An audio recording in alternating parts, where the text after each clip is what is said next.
For what feels like forever, Intel has kind of been the underdog, right? Always a step behind. But suddenly, that whole story's changing. People aren't asking, can they survive anymore? Now they're asking, is this one of the biggest comebacks in tech history? So, what is really going on with Intel? Let's dive in. Okay, it all kicked off with this one number, 20%. After Intel dropped their Q1 earnings, the stock just exploded, up nearly 20%, after hours. A jump that big doesn't just happen by accident. It means Wall Street was totally caught off guard. So the big question is, what did everybody miss? And here's why. Just look at this, the earnings per share. Wall Street expected, what, a penny. 1 single cent. And what did Intel deliver?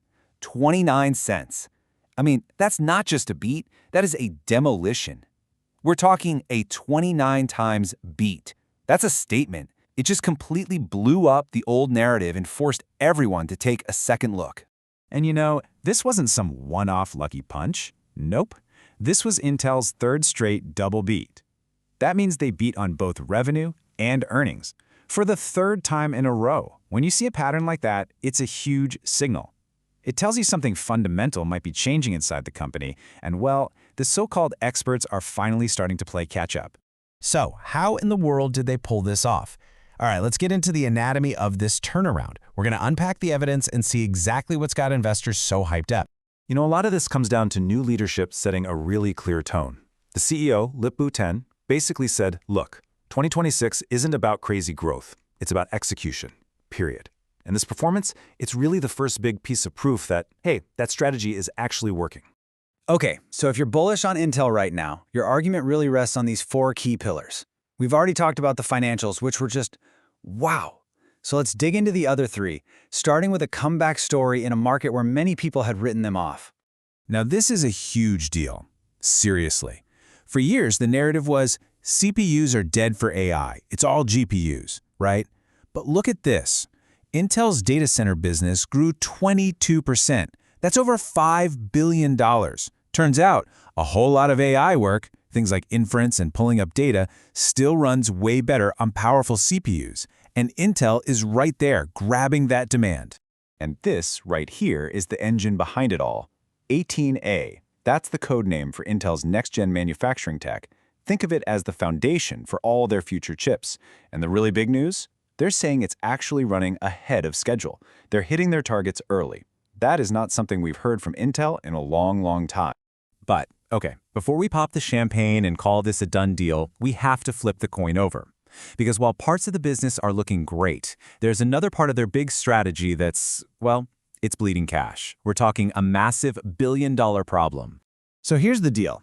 Intel is pouring billions into this new foundry business, right? The whole idea is to make chips for other companies like TSMC does. The problem?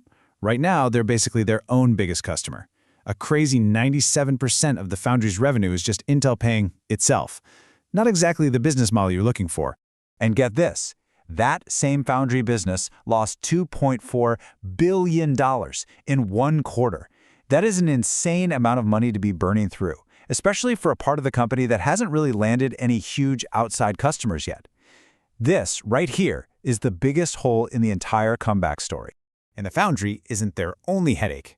They're still losing ground in the PC market to AMD, Apple, and Qualcomm. They're still miles behind NVIDIA when it comes to the really high-end AI chips. And on top of all that, they have to keep spending billions to build these new fabs. So yeah, the comeback is definitely not a sure thing. All right, so let's shift gears and look ahead. You've got to see Intel as walking this incredible tightrope.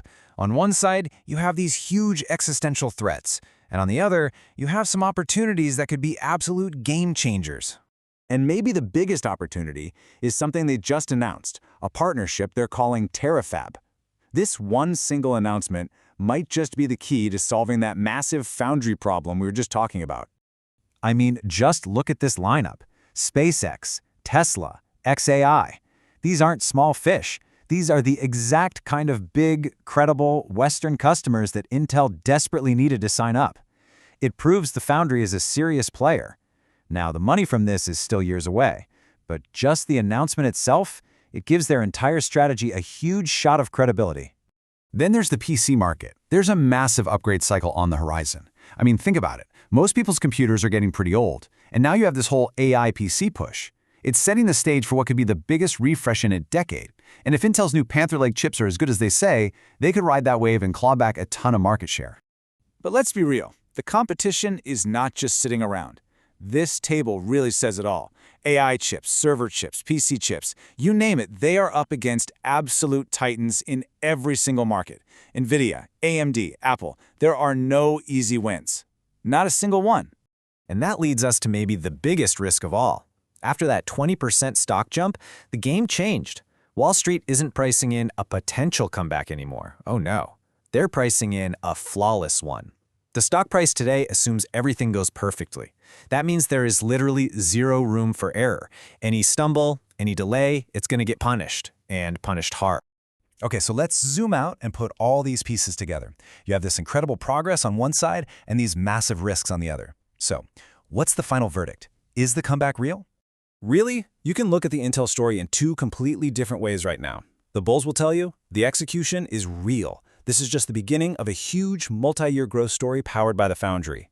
But the bears, they'll say, that's all fine and good, but it's already priced in. The stock is priced for perfection, and the moment they slip up, it's going to be a long way down. So here's the bottom line, I think. Intel has absolutely 100% earned the right to say a turnaround has started. The immediate danger, that existential threat, it feels like that's off the table. But, and this is a big but, turning that start into a finished, successful long-term comeback, that's a whole different ballgame. And in the end, it all boils down to this single question. It's the multi-billion-dollar question, really. They've got the tech getting better, they're executing, they've even landed some dream customers. But can the Intel Foundry ever actually pay for itself? Can they turn all this promise and all this spending into a business that actually makes money? How they answer that question won't just define the next earnings call, it's going to define the next decade for the entire company.